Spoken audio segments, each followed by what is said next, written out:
नमस्कार दोस्तों, आपका बहुत बहुत स्वागत है नॉलेज फॉर क्यूरियस पे। और आज हम पढ़ने जा रहे हैं आदरणीय बच्चन साहब हरिवंश राय बच्चन जी की एक कविता जिसका नाम है एक गीत। बेसिकली एक गीत शीर्षक है और इसकी जो पहली लाइन है कुछ किताबों में उसे भी शीर्षक की तरह ही रखा गया है, इसीलिए मैंने यहाँ भी शीर्षक की तरह ही उसे रखा है। क्या है पहली लाइन? दिन जल्दी जल्दी ढलता है। बहुत ही आसान भाषा में हम पढ़ने वाले हैं। आइए शुरुआत करते हैं। इससे पहले की वीडियो में जब आत्म परिचय की हमने बात की थी, मैंने आपको ये सब बताया था, आप ज़रूर उस वीडियो को देखिएगा, तो इसे मैं रिपीट नहीं करूँगा। अब हम सीधा कविता की तरफ बढ़ेंगे। कोई परेशानी नहीं आएगी अगर आपने इससे पहले की वीडियो भी नहीं देखी है, आप बाद में उससे देख लीजिएगा, वो हमारी प्लेलिस्ट में आपको मिल जाएगी। इस कविता की बात करें तो कवि ने बेसिकली क्या किया है कि हमारी ज़िंदगी में ये जो एक बेचैनी है कि यार वक्त बहुत जल्दी गुजरता है, इस पहलू को हाईलाइट किया है। हाईलाइट किया है मतलब रेखांकित किया है, आप कह सकते हो। क्या है पहला पद? कि दिन जल्दी जल्दी ढलता है, दिन जल्दी जल्दी ढलता है, हो जाए न पथ में रात कहीं, मंजिल भी तो है दूर नहीं, यह सोच थका दिन का पंथी, भी जल्दी जल्दी चलता है, दिन जल्दी जल्दी ढलता है। इसका क्या मतलब है? एक सिनेरियो है, एक सीन इमेजिन करो कि सूरज ढल रहा है, दिन ढल रहा है, मतलब क्या? सूरज ढल रहा है, दिन गुजर रहा है, एक पंथी है, मतलब एक राहगीर है जो रास्ते पे चल रहा है इस इमेज में जैसा मैंने आपको दिखाया है, और वो दिन भर थक चुका है, शाम हो चुकी है, सूरज ढल रहा है, उसको डर लगता है यार रात ही हो जाएगी यहाँ पे, मैं कैसे पहुँचूँगा। फिर लगता है मंजिल दूर थोड़ा ना है, बस पहुँचने ही वाला हूँ। और ये जो बात है कि यार मंजिल पास ही है, पहुँचने ही वाला हूँ। और दूसरी बात कि यार ठीक है, कोई ज़्यादा दूर नहीं है, अगर ज़्यादा नहीं चल पाया, जल्दी नहीं चला, तो फिर यहीं पे रात हो जाएगी, बड़ी परेशानी होगी। यानी हमारी ज़िंदगी में या तो हम परेशानी से डरेंगे या मंजिल की तरफ जाना चाहेंगे, हमारा एक्साइटमेंट होगा मंजिल की तरफ। इन दोनों के ही बीच में हम क्या करते हैं? झूलते रहते हैं और इसी तरह से हम आगे बढ़ते रहते हैं। जैसे ये मुसाफिर क्या करता है? जल्दी जल्दी चलता है, यानी डर है कि अगर देर हो गई तो यहीं अंधेरा हो जाएगा, और एक एक्साइटमेंट है कि यार मंजिल ज़्यादा दूर तो है नहीं, ये सोच के ही वो जल्दी जल्दी चलता है। और दिन जल्दी जल्दी ढलता है, मतलब दिन गुजरता है। अगर इस पर्टिकुलर पद के हम संदर्भ की बात करें तो देखो, इस पोयम में जितने भी पद आने वाले हैं सबका संदर्भ एक ही होगा कि यह पद हमारी पाठ्य पुस्तक आरोह भाग 2, यानी हमारी जो बुक का नाम है वो लिखा हुआ है कि कविता, उसकी कविता है एक गीत से उद्ग्रत है। उद्ग्रत मतलब ये पद उसका हिस्सा है।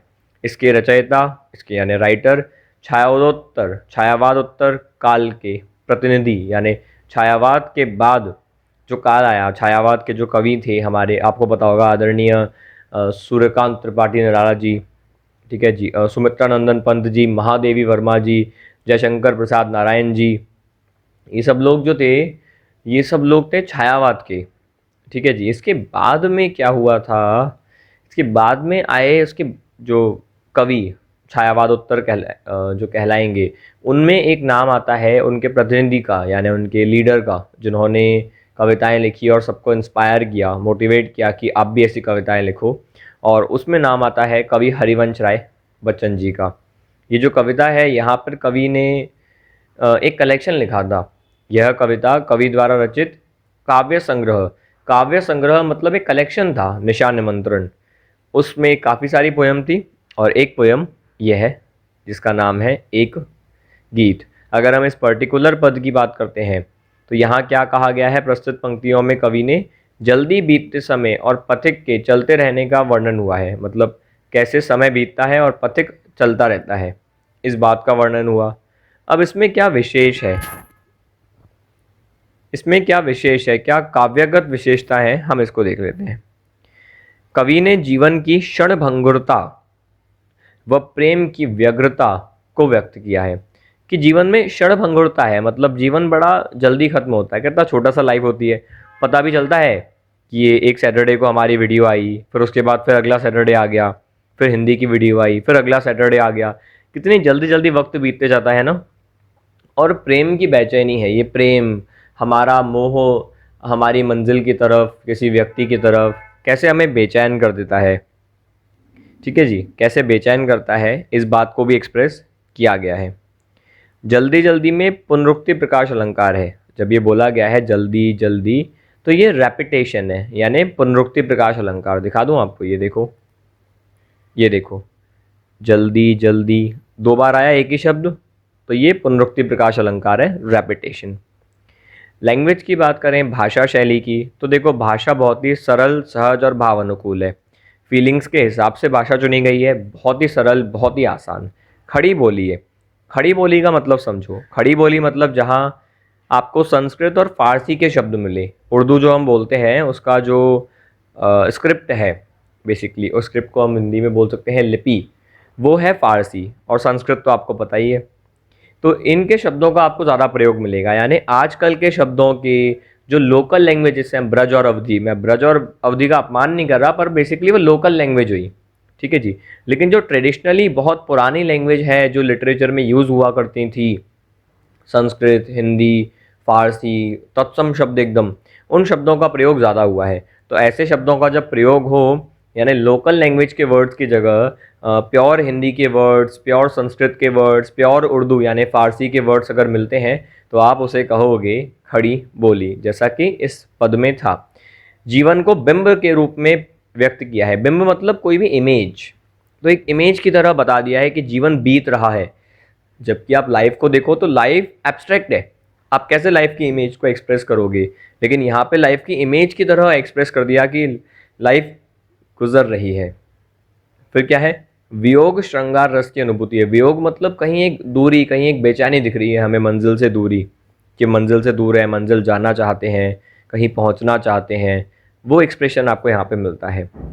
पंथी भी जल्दी जल्दी, यहाँ अगर आप देखो हर लेटर में तो ई का साउंड आ रहा है। पंथी भी जल्दी जल्दी, ई, तो ई को आप कॉमन ले लो, और जब आप ऐसे कॉमन ले लेते हो किसी स्वर को, यानी एक स्वर आपको दो से ज़्यादा वर्ड्स में कॉमन मिल जाता है, तो आप उसे कहते हो स्वर मैत्री अलंकार। इंग्लिश में कहते हैं एजोनेंस।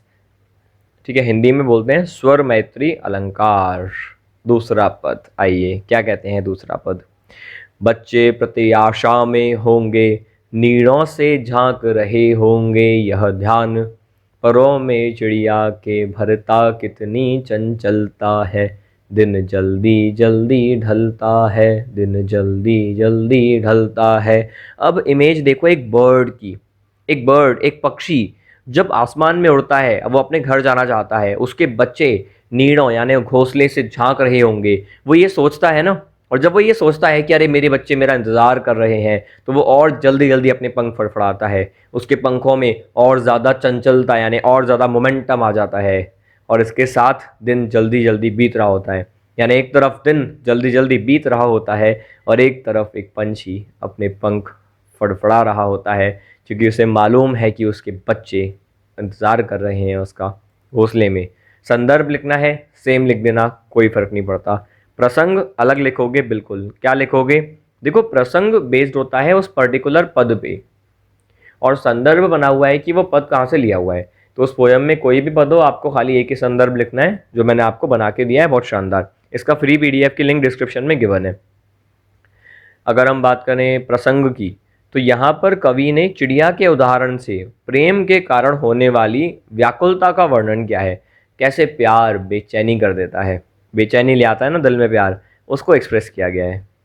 अगर भाषा की बात करें, इस पर्टिकुलर क्या क्या विशेषताएं भाषा में, तो ये जो काव्यांश है यानी जो पद है, इसमें वात्सल्य भाव की व्यग्रता सभी प्राणियों में पाई जाती है, इस बात को एक्सप्रेस किया गया है। यानी जो प्यार की वजह से बेचैनी है वो हर जानवर में है। एक चिड़िया के मन में भी होता है कि यार मेरा बच्चा मेरा इंतज़ार कर रहा है, हमारे माँ बाप के मन में भी होता है कि यार बच्चे घर पे वेट कर रहे हैं। ठीक है जी। हर पशु पक्षी सबके मन में होता है कि यार वेट किया जा रहा है। ठीक है जी। पक्षियों के बच्चों द्वारा घोंसले से झांका जाना गति और दृश्य बिंब है। इसका मतलब क्या है कि जब ये लाइन बोली गई, ये देखो ये इमेज अगर मैं नहीं भी लगाता यहाँ पर, ये दोनों इमेजेस मान लो मैं नहीं भी लगाता, तो भी जब मैं आपको ये बोलता कि घोंसले से बच्चे झांक रहे हैं, चिड़िया आसमान में उड़ी है, तो आपके दिमाग में एक इमेज बन जाती। हो सकता है आपका ध्यान अभी इस क्लास में अगर न हो तो मुश्किल है हाँ, लेकिन वैसे बन जाती। ठीक है जी, तो एक इमेज आपके दिमाग में बनती। हो सकता है आपको उन पंखों की आवाज़ भी आती, या आप इमेजिन कर पाते कुछ। तो अगर ऐसा कुछ लिखा गया है जिससे आपके दिमाग में इमेज बन जाती है, कुछ आवाज़ आती है, तो उसको हम कहते हैं इमेजेस। बिंब मतलब इमेज, गति और दृश्य मतलब जहाँ पे आपको एक मोशन दिखाई देता है, जहाँ पे आपको एक सीन दिखाई देता है, उसको कहा गया है गति और दृश्य बिंब। एक आपको विजुअलाइजेशन दिख रहा है, आपको एक वीडियो जैसा दिख रहा है कि पंछी उड़ रहा है, गति है ना, मोशन है ना, एक आपको सीन दिख रहा है मूव होता हुआ दिमाग में, आपके इमेजिन कर पा रहे हो आप, इसीलिए कहा गया है गति और दृश्य बिंब। अब तत्सम शब्दावली की प्रमुखता है, पर भाषा सरल और कोमल है। तत्सम शब्द ज़्यादा हैं, संस्कृत से लिए गए जो ज़्यादातर शब्द हैं बिल्कुल हैं, लेकिन भाषा बड़ी आसान है। जल्दी जल्दी में पुनरुक्ति प्रकाश अलंकार है, मैं बता चुका हूँ आपको। सरल, सहज और भावानुकूल खड़ी बोली की सार्थक अभिव्यक्ति है। में मतलब सार्थक मतलब सही मतलब निकल रहा है एकदम, बहुत अच्छे से अभिव्यक्त किया गया है, और ऑफ कोर्स सरल तो है ही। तीसरे पद की बात करते हैं। तीसरे पद में क्या है, अब कवि परेशान है कि यार परेशानी क्यों नहीं है समझ रहे हो, परेशानी है कि परेशानी क्यों नहीं है, कैसे समझो। वो कहते हैं, मुझसे मिलने को कौन विकल, मैं हूँ किसके हित चंचल, यह प्रश्न दिल करता पद को भरता उर में विहलता है, दिन जल्दी जल्दी ढलता है, दिन जल्दी जल्दी ढलता है। इसका क्या मतलब है, यार मुझसे मिलने को कोई विकल ही नहीं है, कोई मेरा वेट ही नहीं कर रही घर पे, या वेट ही नहीं कर रहा, मेरे बच्चे कोई है ही नहीं।